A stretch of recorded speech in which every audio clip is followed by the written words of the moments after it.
తెలుగు రాష్ట్రాల్లో ఎండలు మండిపోతున్నాయి. ఇదే సమయంలో దేశవ్యాప్తంగా పలు ప్రాంతాల్లో మాత్రం భారీ వర్షాలు కురుస్తాయని వెదర్ రిపోర్ట్ తెలిపింది. దేశంలో వేసవికాలం మొదలైనా కూడా పలు ప్రాంతాల్లో మాత్రం వర్షాలు కురిసే అవకాశముందని భారత వాతావరణ శాఖ హెచ్చరికలు జారీ చేసింది. ఈ క్రమంలో మార్చి 15 వరకు జమ్మూ కాశ్మీర్, బీహార్, పశ్చిమ బెంగాల్ సహా అనేక రాష్ట్రాల్లో వానలు కురిసే అవకాశముందని వెదర్ రిపోర్ట్ తెలిపింది. ఈ వర్షాలు 2 వేర్వేరు తుఫాన్ల ప్రభావంతో వస్తున్నాయని వాతావరణ శాఖ వెల్లడించింది.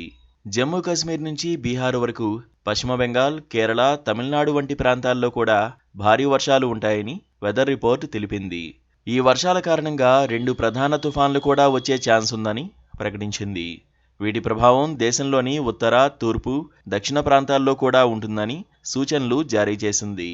అయితే ఈ తుఫాను మొదట ఇరాక్ ప్రాంతంలో ఉద్భవించి ఉత్తర భారతదేశంలోని జమ్మూ కాశ్మీర్, హిమాచల్ ప్రదేశ్, ఉత్తరాఖండ్, పంజాబ్ ప్రాంతాలను ప్రభావితం చేస్తాయని ఐఎండీ తెలిపింది.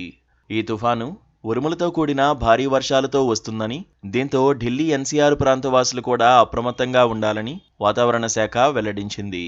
రెండో తుఫాను బంగ్లాదేశ్ సమీప ప్రాంతంలో ఉద్భవించి భారతదేశం వైపు కదులుతుందని వెదర్ రిపోర్ట్ చెప్పింది. ఇది ప్రధానంగా తూర్పు, ఈశాన్య రాష్ట్రాలకు వర్షపాతాన్ని తెస్తుందన్నారు.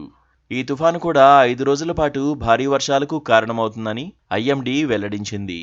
ఈ క్రమంలో ఉరుములతో కూడిన వర్షాలు ఉంటాయని తెలిపింది. ఈ నేపథ్యంలో రాజస్థాన్లో కూడా మార్చి 13 నుంచి 15 వరకు వర్షాలు కురిసే అవకాశముందని, ఇది ఆ ప్రాంత ప్రజలకు ఉపశమనం కలిగిస్తుందని వాతావరణ శాఖ అంచనా వేసింది. ఇక దక్షిణ భారతదేశంలో ప్రధానంగా తమిళనాడులో కూడా ఈ ప్రభావం ఉంటుందని ఐఎండీ వెల్లడించింది. మార్చి 13న 4 దక్షిణ జిల్లాల్లో భారీ వర్షాలు కురిసే అవకాశమున్నట్లు అంచనా వేసింది. దీంతో పాటు కేరళ మాహే ప్రాంతాల్లో కూడా మార్చి 13న భారీ వర్షాలు కురిసే అవకాశముందని అన్నారు. Please subscribe to KTV Telugu. KTV Telugu. KTV Telugu. KTV Telugu channel.